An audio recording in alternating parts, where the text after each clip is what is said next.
Hi hello नमस्ते आशा करूछु भलरे थिबे समस्ते पई बहुत सुंदर गोटे रोसे नेकी आसी जोटा कि गाँ मानकरे ए भली भाबरे चुल्ली रे प्रस्तुत हुए तरकारी एपटे आमर चुल्ली रे भात भी बसी जाइए भात हो सारा पर आपण मानक मु जो तरकारी रांधिबे माने एते सुंदर एते टेस्टी जहाँकि आपण माने आंगुली चाटी खाईदेवे पूरा भात पूरा पेटे खाईदेवे। तो चलतु जमा भी लेट करवानी भिडियोटी स्टार्ट करवा। तो स्टार्ट करने पूर्व सांग मैंने चैनल रे जो मैंने भी नुआ अच्छा सब्सक्राइब करंतु आ पाखरे थिबा घंटी बेल आइकन को टिंग टिंग बजाई दो आ वीडियोटी जदी भल लागिवो लाइक करंतु आ कमेंट माध्यम रे कमेंट करंतु। तो आज वीडियोटी चलंतु स्टार्ट करवा।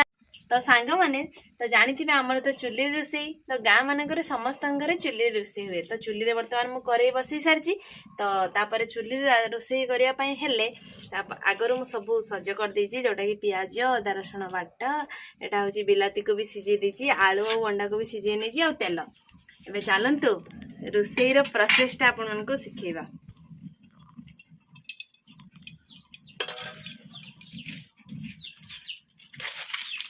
समस्ते तो अंडा तरकारी खाई थे किंतु जोटा कि गाँ मानकर ये भाव में रोसई हुए तो आपण मानक सीटा देखा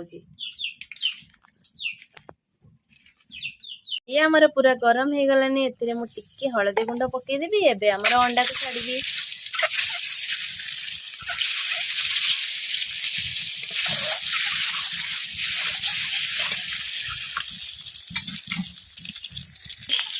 अंडा को भाजवा पूर्व सांग माने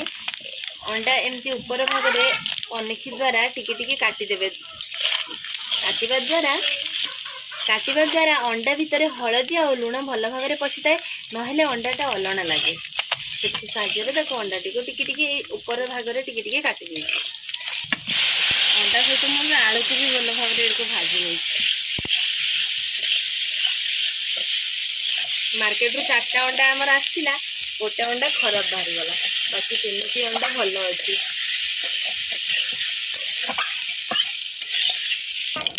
अंडा पूरा आमर भल भाव में अंडा आलू को पूरा भाजी नहीं एबे आमर प्याज पकईदेवा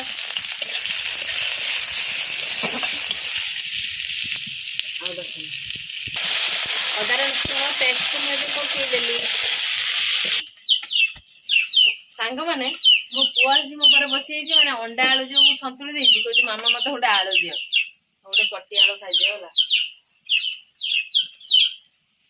एपटे मोर मसला पड़ी जाऊँगी सांग मैंने गोटे कथा है चुली रोसई सब भल होता है जोटा कि हेल्दी होता है बहुत टेस्टी भी लगे। हाँ कि और तुम्हें आज कमी रांधु तुम शिखी जाओ है आउ थे आम तरकारी हेले तुम रांधिकी मत खुब है सत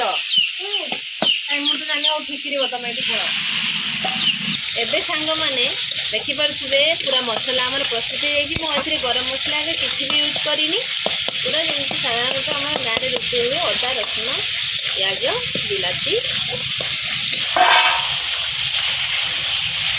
सेपटे चुली रांधु रांधु मो पु एपटे झाटे की पूरा जगह कर सारा ना बाबा बापा पर किए हम गुड बॉय हाँ आसन पकईदेव है खाइबा मो पुओ को देखिपे सांग मैंने से आसन पकईकि जगह रेडी कर सारानी भात खाइब बोली कारण समय एवं बाजिला 1:30 पाखापाखि।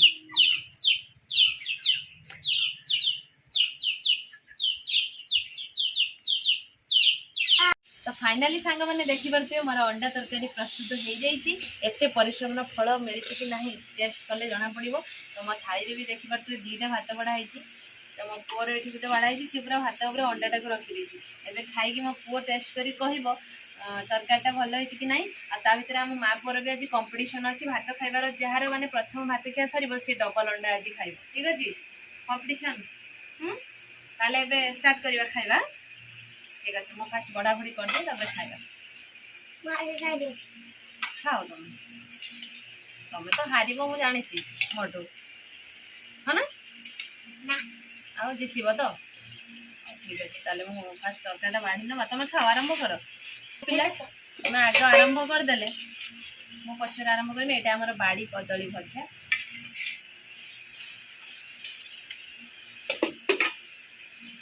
मो पुओ को टिके भात गुड़े देवा पड़ुची तो एबे हमर आरंभ करदबा कंपटीशन तो चलନ୍ତୁ एबे स्टार्ट करबा आ टेस्ट करी केमती कहबा आपण मन केमती लागुची मु कहि को मु खाए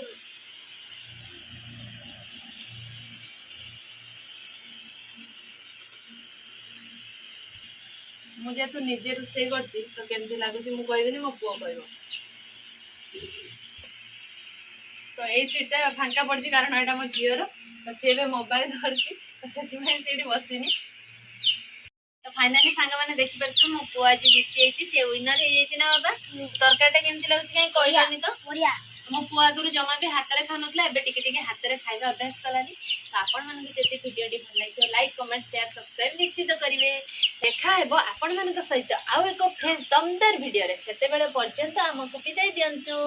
बाय बाय बाय बाय कर दियो बाय बाय।